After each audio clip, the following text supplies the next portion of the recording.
Okay, well, we'll go ahead and get this panel kicked off here. This is panel E, and we're going to go until 10 minutes till 5. The panel after this, we're going to talk about sales. So if no one buys your product or idea, you don't have a company. But this panel is going to focus on protecting that product. So asset protection, how to increase your company value. We're going to cover some taxes and credit issues that you need to think about. I know this is a small crowd, so we're definitely going to invite your questions, and we'll have extra time to cover that. So again, thank you for coming.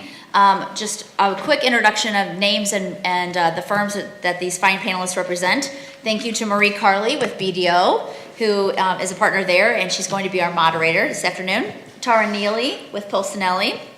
Dan Crow with Bryan Cave. John Hickson from St. Louis Economic Development Partnership. And for those of you who attended the last panel, you'll recognize Geetha Sant with Washington University School of Law. So thank you, everyone. Marie, it's all yours. Wonderful. Thank you, Michelle, for the introduction.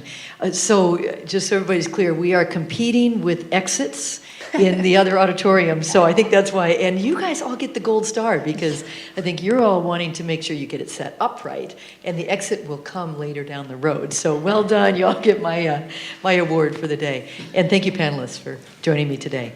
So we're going to have a very open forum. And again, with this small crowd, please feel free to jump in, ask questions. I encourage you all to interrupt each other and give your different perspectives because you all bring a very unique perspective. So again, thank you. So I thought we'd start off the panel with the kind of the threshold question of what is intellectual property? We're talking about asset protection, and with many startup companies, the main asset you're protecting is the idea of the business or the software or the intellectual property. So what is it and why protect it? So we'll start with that, and you can weave in, or we could do it later, what is copyrightable versus patentable? So kind of from a very 1,000-foot level, what is intellectual property? And Geetha, maybe we'll start with you at the end. It's a great way to start off this panel, I think. Intellectual property, we tell our students in our clinic, is your idea, your method, your formula, something that is most likely the most valuable asset of your company, something that your company is based on, that it's a widget that you're perhaps making and selling. Ideas are not patentable, but it's an idea as well. It's an underlying idea. I like to think of it as it's your brand, it's your shtick, it's what you're going to be known for, whether it's tangible, in some cases intangible as well.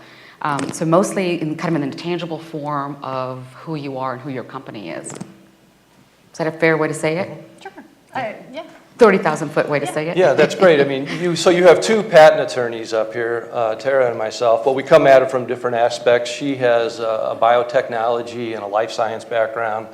I have a electrical engineering and software background, so we tend to see different types of inventions. But really, if you talk about intellectual property, there are 4 basic types: patents, trademarks, copyrights, and trade secrets.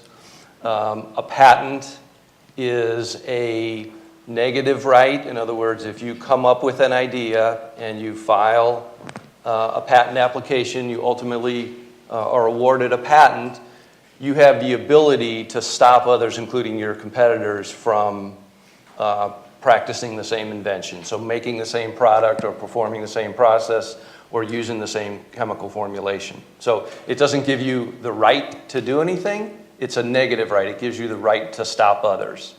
And one of the simple ways that I use to explain it is a chair. Imagine if the only thing we had in the world were stools. In other words, a place to sit with 4 legs. And Tara comes up with the idea, wouldn't it be great to put a back on it?